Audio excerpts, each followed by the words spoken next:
Lilith, a verdadeira história. Quinta parte. Lilith, ou Lilith, é um demônio feminino da mitologia babilônica que habitava lugares desertos. Esta é referida em diversos textos antigos, sendo o mais notável o Antigo Testamento. Lilith é também referida na Cabala como a primeira mulher do bíblico Adão, sendo que em uma passagem, Patai 81.455f, ela é acusada de ser a serpente que levou Eva a comer o fruto proibido. Esta afirmação, no entanto, surge apenas, pela primeira vez, no Talmud babilônico composto por volta do século VI, sendo que nunca antes havia existido esta conexão a Adão e Eva nem tampouco a criação. Mais recentemente, esta história tem sido cada vez mais adotada, sendo até discutida se é ou não contada na Bíblia. Porém, além da passagem referida abaixo, esta não é mais referida. Lilith é representada como a serpente em pintura de Rafael Sanzio em 1508 d.C. Lilith é representada como serpente na fachada da Catedral de Notre-Dame de Paris, 1163 d.C. Na Bíblia, no primeiro capítulo do Gênesis versículo 27 está escrito que Deus criou o homem à sua imagem, criou a imagem de Deus, criou o homem e a mulher. Porém no segundo capítulo versículo 18, o Senhor Deus disse, não é bom que o homem esteja só, vou dar-lhe uma ajuda que lhe seja adequada. E é apenas no versículo 22 do segundo capítulo que Eva é criada, e da costela que tinha tomado do homem, o Senhor Deus fez uma mulher, e levou-a para junto do homem.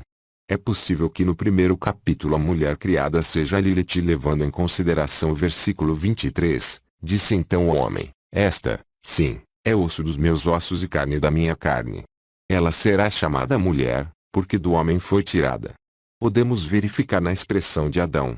Esta sim, é osso dos meus ossos e carne da minha carne. A afirmativa de existência de outra criatura que não era qualificada como mulher e que não se podia se submeter a ele pois era independente, estava num nível de criação à mesma altura de Adão. Em algumas traduções o texto esta assim aparece como agora sim, esta. O que não parece ser um erro de tradução mas uma evidência da afirmação na narrativa. Lilith pode ter sido retirada da Bíblia durante o Concílio de Trento, a interesse da Igreja Católica, para reforçar o papel das mulheres como devendo ser submissas, e não iguais, ao homem. Porém muitas pinturas e esculturas a retratam como a serpente que tentou Eva comer o pomo do conhecimento. Uma interpretação possível é de que ela seja a mulher que Caim encontrou depois de ser expulso, e portanto, tendo com ele seu primeiro filho, Enoque, e fundando uma cidade de mesmo nome. Em Isaías. Nas Bíblias atuais seu nome aparece uma única vez, em Isaías 34:14, e as feras do deserto se encontrarão com hienas, e o sátiro clamará ao seu companheiro, e Lilith pousará ali, e achará lugar de repouso para si. Nas traduções recentes da Bíblia a palavra Lilith é substituída por demônio ou bruxa do deserto. Fantasma, na revista e atualizada. Judith Blair, 2009, demonstra que todas as 8 criaturas, que são mencionadas, são animais naturais. Talvez dada a sua longa associação à noite, surge sem quaisquer precedentes a denominação Skricaulo, ou seja, como coruja, na famosa tradução inglesa da Bíblia, na versão da Bíblia do Rei James. Ali está escrito, em Isaías 34:14, que a coruja também deve descansar lá,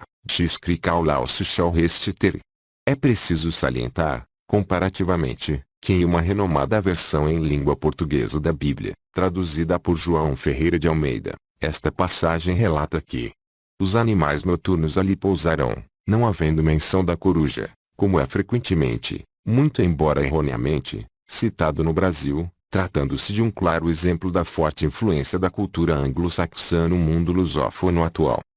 Alfabeto de Ben Sira.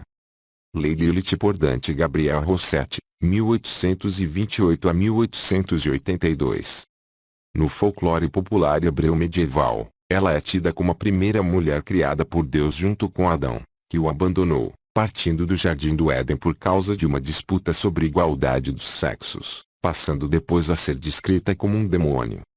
De acordo com a interpretação da criação humana no Gênesis feita no alfabeto de Ben Sira, entre 600 e 1000 d.C., Lilith foi criada por Deus com a mesma matéria-prima de Adão, porém ela recusava-se a ficar sempre por baixo durante as suas relações sexuais. Na modernidade, isso levou à popularização da noção de que Lilith foi a primeira mulher a rebelar-se contra o sistema patriarcal e a primeira feminista. Segundo este manuscrito milenar, Ben Sira conta a história de Lilith para Nabucodonosor. Depois que Deus criou Adão, que estava sozinho, ele disse: "Não é bom que o homem esteja só." Gênesis 2:18. Ele então criou a mulher para Adão, da terra, como ele havia criado o próprio Adão, e chamou-a de Lilith. Adão e Lilith imediatamente começaram a brigar. Lilith disse: "Por que devo deitar-me embaixo de ti? Por que devo abrir-me sob teu corpo? Por que ser dominada por ti?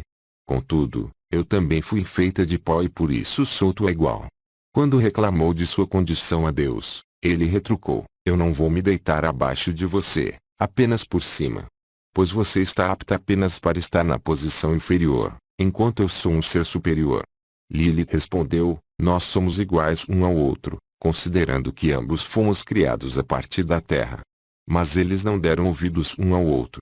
Quando Lilith percebeu isso, ela pronunciou o nome inefável e voou para o ar. Adão permaneceu em oração diante do seu Criador, soberano do universo. "A mulher que você me deu fugiu." Ao mesmo tempo, o Senhor, bendito seja Ele, enviou 3 anjos para trazê-la de volta. Os 3 anjos foram e insistiram que ela voltasse e ameaçaram afogá-la, porém ela se recusou a voltar, sendo assim condenada por Deus a perder 100 filhos por dia. Desde então, para proteger os recém-nascidos da influência de Lilith, seria necessário colocar amuletos com o nome dos 3 anjos, Snvi, Snusvi, Endismglof, lembrando-a de sua promessa. Eva teria então sido criada a partir de Adão. Como outra interpretação diz que ela, Lilith, juntou seus anjos caídos quando se casou com Samael, que tentou Eva, ao passo que Lilith tentou Adão, os fazendo cometer adultério. Desde então o homem foi expulso do paraíso e Lilith tentaria destruir a humanidade, filhos do adultério de Adão com Eva, pois mesmo abandonando seu marido ela não aceitava a sua segunda mulher. Ela então passou a perseguir os homens, principalmente os adúlteros, crianças e recém-casados, para se vingar. Outras histórias referem-se a ela como surgida das trevas ou como um demônio do mar e não como igual ao homem. Infere-se pelos textos e por amuletos medievais que ela era uma superstição comum entre os camponeses. Deixar esculturas dos 3 anjos que a perseguiram para fora do Éden, Sanvi, Sansavi e Samangelaf, protegeria os bebês recém-nascidos, uma proteção necessária por 8 dias para homens e 20 dias para mulheres, e impediria que os seus maridos fossem seduzidos por Lilith a cometer adultério. Mitologia suméria. A imagem de Lilith, sob o nome Lilitu, apareceu primeiramente representando uma categoria de demônios ou espíritos de ventos e tormentas na Suméria por volta de 3000 a.C. Muitos estudiosos atribuem a origem do nome fonético Lilith por volta de 700 a.C. Na Suméria e na Babilônia ela, ao mesmo tempo que era cultuada, era identificada com os demônios e espíritos malignos. Seu símbolo era a lua, pois assim como a lua ela seria uma deusa de fases boas e ruins. Alguns estudiosos assimilam ela a várias deusas da fertilidade, assim como deusas cruéis devido ao sincretismo com outras culturas. Mitologia mesopotâmica. Ela é também associada a um demônio feminino da noite que originou na antiga Mesopotâmia. Era associada ao vento, e pensava-se, por isso, que ela era portadora de mal-estares, doenças e mesmo da morte. Porém algumas vezes ela se utilizaria da água como uma espécie de portal para o seu mundo. Também nas escrituras hebraicas, Talmud e Midrash, ela é referida como uma espécie de demônio. Mitologia hebraica. A imagem mais conhecida que temos dela é a imagem que nos foi dada pela cultura hebraica, uma vez que esse povo foi aprisionado e reduzido à servidão na Babilônia, onde Lilith era cultuada. É bem provável que vissem Lilith como um símbolo de algo negativo. Vemos assim a transformação de Lilith no modelo hebraico de demônio. Assim surgiu as lendas vampíricas. Lilith tinha 100 filhos por dia, súcubos quando mulheres e íncubos quando homens, ou simplesmente Lilins. Eles se alimentavam da energia desprendida no ato sexual e de sangue humano. Também podiam manipular os sonhos humanos, seriam os geradores das poluições noturnas, ejaculações involuntárias. Mas uma vez possuído por uma súcubus, dificilmente um homem saía com vida. Há certas particularidades interessantes nos ataques de Lilith, como o aperto esmagador sobre o peito, uma vingança por ter sido obrigada a ficar por baixo de Adão, e sua habilidade de cortar o pênis com sua vagina segundo os relatos católicos medievais. Ao mesmo tempo que ela representa a liberdade sexual feminina, também representa a castração masculina. Pensa-se que o relevo Burney verá alusões à coruja na reprodução do relevo de Burney. Nesta página, um relevo sumério, represente Lilith. Muitos acreditam também que há uma relação entre Lilith e Inanna, deusa suméria da guerra e do prazer sexual. Mitologia grega. Algumas vezes Lilith é associada com a deusa grega Hécate, a mulher escarlate, uma deusa que guarda as portas do inferno montada em um enorme cão de 3 cabeças, Cérbero. Hécate, assim como Lilith, representa na cultura grega a vida noturna e a rebeldia da mulher sobre o homem. Era contemporânea. Nos 2 últimos séculos a imagem de Lilith começou a passar por uma notável transformação em certos círculos intelectuais seculares europeus, por exemplo, na literatura e nas artes, quando os românticos passaram a se ater mais à imagem sensual e sedutora de Lilith. Ver a reprodução do quadro Lilith de John Collier, pintado em 1892, e aos seus atributos considerados impossíveis de serem obtidos, em um contraste radical à sua tradicional imagem demoníaca, noturna, devoradora de crianças, causadora de pragas, depravação, homossexualidade e vampirismo. Podendo ser citados também os nomes de Johann Wolfgang von Goethe, John Keats, Robert Browning, Dante Gabriel Rossetti, John Collier, etc. Lilith também é considerado um dos arquidemônios, símbolo da vaidade. Segundo o mito da criação geovídico, temos Lilith como primeira esposa de Adão. Esta história está desenvolvida no primeiro artigo com o nome de Lilith, seu mito e uma breve análise, parte 1. Neste texto podemos ver o desenrolar da criação de um ser hermafrodito, o Rebis, e a este ser é dado o nome de Adão. Ao se ver só, Deus lhe divide em 2. Então, Adão fica sendo o possuidor das forças masculinas, o Logos, e Lilith, sendo a possuidora das forças femininas, o Eros. Eva entra como terceira figura após uma separação conflituosa com a intercessão de Deus, que interpela sua criação, parecendo sempre estar a favor daquele que é a sua imagem e semelhança, a energia do Logos, a ordem. Logo me pergunto, onde estaria o Deus do Eros, o caos? Dentro da perspectiva psicológica junguiana entendemos que todo indivíduo, aspecto ou situação se compreende dentro de uma polaridade, mesmo que algo esteja mais inclinado para uma perspectiva. Dentro dessa situação existe a sombra, que seria algo não realizado ou percebido por esse aspecto dentro desta perspectiva polarizada. Mas a sombra está lá, e se não é incorporada a partir de uma reflexão, ou autoconhecimento, ela tome o indivíduo com um aspecto completamente inconsciente, podemos dizer que de forma não controlada, a qual Jung chamou de enotiodromia. Vem uma força oposta como um modo de trazer um equilíbrio àquela polaridade. O equilíbrio vem pelo desequilíbrio. E ao analisarmos o mito de Lilith e a obra de Jung não podemos deixar de lado a conjunctio opositor 1, união dos opostos, principalmente o trecho V, Adão e Eva, Mysterium Conjunctionis, 14-2, 1990. No qual ele trabalha as relações de oposição dentro da perspectiva da alquimia. Jung faz a comparação entre Adão e Eva como pares de opostos, dando mais ênfase a Adão e associando ele ao elemento água e Eva ao elemento terra. O que fica curioso ao ler os mitos e mitólogos, os estudos apontam que Lilith tem associação com a água. Encontramos isso simbolicamente no princípio feminino associado com a lua. Essa deusa habitava lugares sombrios, sujos e perigosos, e sempre era vista à noite. No Talmud, os lugares de refúgio dos demônios são os rios, os lagos, os mares, as casas em completa ruína, as fontes escondidas ou as nascentes ocultas nos bosques, os banheiros, os fornos e até as latrinas, os sórdidos mictórios. Por isso as pessoas, cita Cohen, quando entram neste último lugar ou vão pegar um balde de água da fonte, dizem com a licença, ou mesmo com licença, abençoado. A água é o refúgio preferido. Cicuteri, 1987. Uma associação perturbadora, mas não inconcebível, pois se voltarmos ao início do mito da criação, Lilith e Adão eram um só. Lilith trabalha na sombra de Adão, Adão trabalha na sombra de Lilith. Eles são feitos do mesmo elemento, diferente de Eva, que não nasce do barro, mas sim de uma matéria mais sutil e já trabalhada por Deus, que é a costela de Adão. E ao pesquisar Lilith dentro da obra de Jung, é visível que ele associa uma natureza intrínseca a Adão. Adão e Lilith são um mesmo indivíduo, que se apresenta com naturezas diferentes.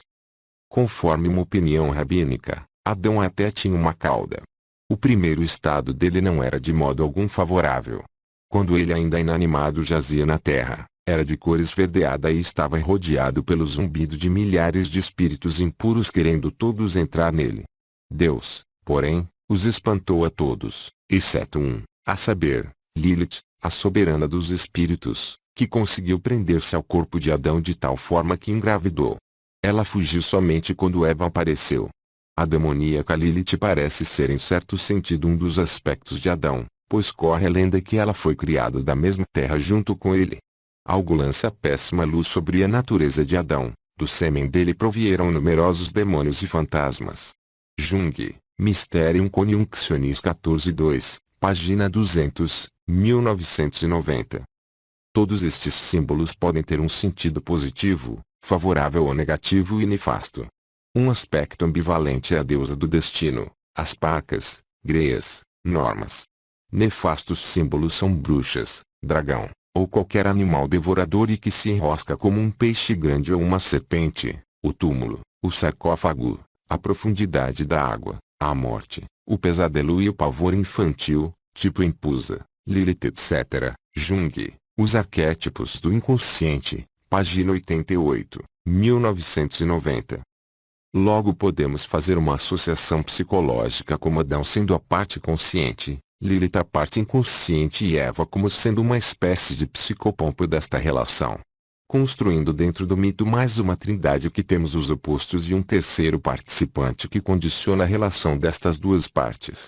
Por isso encontramos na maioria das obras que tratam o mito geovídico Lilith como uma anima negativa e Eva a anima positiva, aquela que é bem vista aos olhos do Deus Logos, mas é a condutora da maldição que ocasiona a expulsão do paraíso, no qual ele condena Eva e suas descendentes a parir com dor, obediência ao marido, e obriga Adão ao trabalho na terra para garantir o que comer. Além da perda da imortalidade, podemos fazer uma parte aqui: Lilith não possui esse pecado, ela é imortal. Emma Jung, em Animus e Anima, fala sobre esse sentimento de privação e rejeição vivido pelo feminino. Isso dentro da psicologia feminina está latente. Essa dor e raiva são uma dificuldade primária na mulher, e isso impede a evolução plena do seu animus, pois sempre existe um sentimento de baixa autoestima e diminuição de valor nas relações com o mundo machista e patriarcal que valorizam o que não está tão acessível ao arquétipo feminino. Essa é Eva. Lilith se rebela, se autoexila e pronuncia o nome de Deus para se colocar no lugar que ela prefere estar mesmo sendo amaldiçoada. Lilith poderia ser um indivíduo com a imago Dei desconectada dos conceitos externos, que respeita apenas seus valores a despeito do coletivo. Ou uma pessoa extremamente conectada com o self, que se respeita a despeito do que o coletivo pensa, ou que a cultura local cultua. Lilith é rebelde, ela se coloca onde ela quer estar, mas para isso se dissocia completamente daquilo que aprende, no caso sua consciência, Adão e sua voz exterior cultuada como verdade absoluta. Deus Logos. É uma deusa e um mito que são muitos em um só. Não é fácil achar uma verdade para um mito tão abrangente. O caos é fecundo, é aquele que gera e cria. A ordem, o Logos, é o organizador. Temos um Deus que se mostra, e o outro que se recolhe e não fala, apenas cria. Lilith não espera a sentença quando ela se exila com os demônios no Mar Vermelho. Ela sabe, ou supõe, que é aquele Deus que pede a Sanvi, Sansavi e Samangelof para virem lhe falar, querem que ela volte subjugada a viver no paraíso como foi ordenado. Quando pensamos psicologicamente isso, podemos nos perguntar quantas vezes sucumbimos à ordem por ter medo do caos. E assim, desrespeitamos algo profundo e pessoal que solicita e implora uma nova organização e a transformação do que não nos serve mais. Pode parecer simples quando pensamos dissociadamente os conceitos de Jung. Mas quando encaixamos um conceito no outro percebemos que é um mecanismo vivo e uma teia que se conecta com movimentos vivos e distintos, mas completamente associados. Vê-los dentro dos mitos, contos, imaginações e sonhos parece uma insensatez, mas ao mesmo tempo é óbvio e mágico. Lilith é o outro eu dentro do indivíduo que clama a consciência em seu lugar, pede a consciência para ser visto, mas a consciência sendo uma ilha no mar, não tem a capacidade de absorver tudo o que esse oceano tem para oferecer. Talvez se oferecermos pequenos espaços dentro da autoconsciência, podemos transformar uma figura nefasta e medonha, num caminho de luz e conscientização do que eu sou, e ferramenta de compreensão para alcançar algum entendimento dentro dessa perspectiva tão complexa e caótica que é a psique. Fontes, na descrição do vídeo. Fim.